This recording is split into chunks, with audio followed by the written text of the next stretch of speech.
भालू रानी। एक मुल्क में एक राजा रहता था। उसकी एक बीवी थी जो रानी थी और एक बेटी और 2 बेटे थे।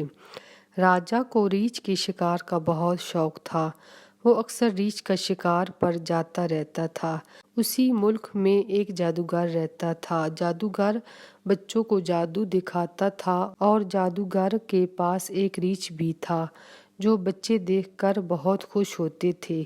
जादूगर एक बड़े से चश्मे के साथ एक गार में रहता था। जादूगर को एक छोटा सा रीछ का बच्चा मिला था। जादूगर रीछ के बच्चे को अपने साथ रखता था। इसी तरह से रीछ का बच्चा बड़ा हो जाता है और रीछ हर वक्त जादूगर के साथ साथ रहता था।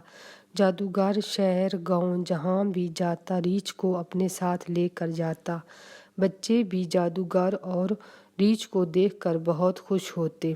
शाम को जादूगर अपनी गार में वापस आ जाता और रीछ मछलियां खाने चश्मे पर चला जाता। चश्मे पर दूसरे रीछों के साथ मिलकर मछलियां खाता और कुछ देर दूसरे रीछों के साथ रहता, फिर जादूगर के पास वापस आ जाता। एक दिन राजा शिकार करते करते चश्मे के पास आ जाता है और राजा जादूगर के रीछ को मार देता है।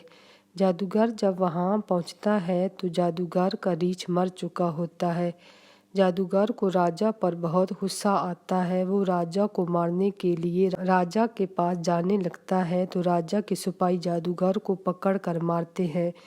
जादूगर बेहोश हो जाता है। जब जादूगर को होश आता है तो राजा और उसके सिपाही वहां से जा चुके होते हैं। जादूगर बहुत रोता है और कहता है कि मैं अपने रीछ का बदला राजा से जरूर लूंगा। इसके लिए जादूगर एक तरकीब सोचता है। एक जादू का केक बनाता है और जो भी ये केक खाएगा वो रीछ बन जाएगा। फिर भेष बदल के राजा के महल में जाता है। जादूगर वो केक राजा की बेटी को खिलाना चाहता है। राजा की बेटी बहुत शरारती थी और बहुत झूठ बोलती थी। उस जादूगर केक लेकर शहजादी के कमरे में जाता है और शहजादी से कहता है कि ये केक बहुत ही खास है और इतना मज़ेदार है कि आपने इससे पहले इस तरह का कुछ नहीं खाया होगा। शहजादी कहती है, अच्छा ठीक है, आप इसको यहाँ पर रख दे, मैं इसको कुछ देर बाद खाती हूँ। जादूगर केक को वहाँ रख कर वापस चला जाता है। जब शहजादी केक खाने लगती है तो रानी और दोनों शहजादे भी वहाँ आ जाते हैं। रानी कहती है कि तुमने दोनों भाइयों को कमरे में क्यों बंद किया और चाबी भी छुपा दी है। रानी शहजादी को डांटती है और केक को देखती है कि ये इतना अच्छा केक तुमने कहाँ से लिया, और रानी केक खाने लगती है और दोनों शहजादे भी केक खाने लगते हैं। शहजादी कहती है कि मैंने भी केक खाना है तो रानी कहती है कि नहीं, तुम ये केक नहीं खा सकती, ये तुम्हारी सज़ा है। कुछ देर के बाद रानी रीछ बन जाती है और रानी की आवाज़ भी बंद हो जाती है। रानी घबरा कर महल में इधर उधर भागने लगती है। सब कहते हैं कि महल में रीछ आ गया है।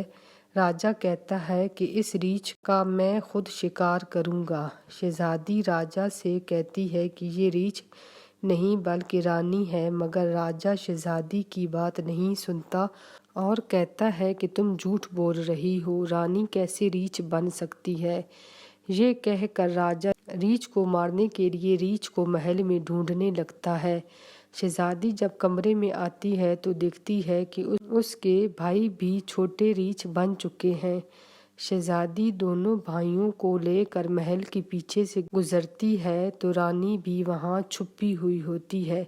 शहजादी रानी को भी साथ लेकर महल से निकल जाती है और एक गार में जाकर दोनों भाइयों और रानी को छुपा देती है और कहती है कि तुम सब यहाँ बैठो, मैं उस जादूगर को ढूंढती हूँ जो मेरे पास केक लेकर आया था। शहजादी जादूगर को ढूंढने लगती है। शहजादी सबसे जादूगर के बारे में पूछती है, किसी को भी उसका पता नहीं होता। अब रात हो जाती है। शहजादी मायूस होकर واپس آ رہی ہوتی ہے تو چشمے کے پاس سے گزرتی ہے تو اس کو ایک غار نظر آتا ہے، اس میں سے سبز رنگ کی روشنی نظر آتی ہے۔ شہزادی جب اس غار میں جاتی ہے تو اس کو وہاں پر بہت عجیب و غریب چیزیں ملتی ہیں، پر وہاں پر کوئی بھی نہیں ہوتا۔ شہزادی وہاں پر کچھ دیکھنے لگتی ہے کہ شاید اس کو وہاں پر کچھ مل جائے، مگر اس کو وہاں کچھ نہیں ملتا۔ شہزادی جب واپس جانے لگتی ہے تو اس کو ایک پتھر کے پیچھے سے ایک کتاب نظر آتی ہے۔ شہزادی وہ کتاب اٹھا لیتی ہے۔ کتاب میں ریچھ کے بارے میں سب کچھ لکھا ہوا تھا اور کتاب میں اس جادو کا توڑ بھی لکھا ہوا تھا۔ اس میں لکھا تھا کہ 14ویں کے چاند کے سامنے گولڈن پانی کے تالاب کے اندر بیٹھ کر 14ویں کے چاند کی طرف دیکھا جائے تو یہ جادو ختم ہو جائے گا، اور اگر یہ کام 14ویں کے چاند تک نہ کیا گیا تو جو بھی انسان ریچھ بنے گا وہ ہمیشہ ہمیشہ کے لیے ریچھ بنا رہے گا۔ اس پانی تک جانے کا سارا راستہ اس کتاب میں لکھا ہوا تھا۔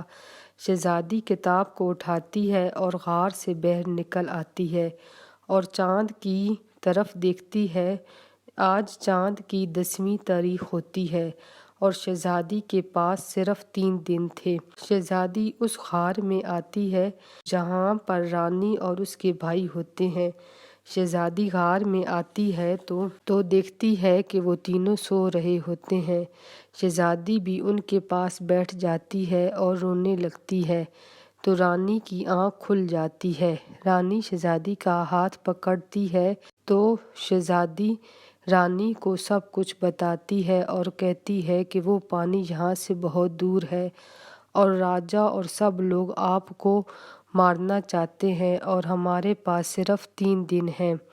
تو رانی ہاتھ کے اشارے سے شہزادی کو کہتی ہے کہ ہم وہاں جائیں گے، تمہارے بھائیوں کے لیے چلو چلتے ہیں، ہم رات دن سفر کریں گے۔ شہزادی دونوں شہزادوں کو اٹھاتی ہے اور چاروں مل کر پانی کی طرف سفر شروع کرتے ہیں۔ جنگل سے گزر کے، برفیلے پہاڑوں سے گزر کے گولڈن تالاب ہوتا ہے۔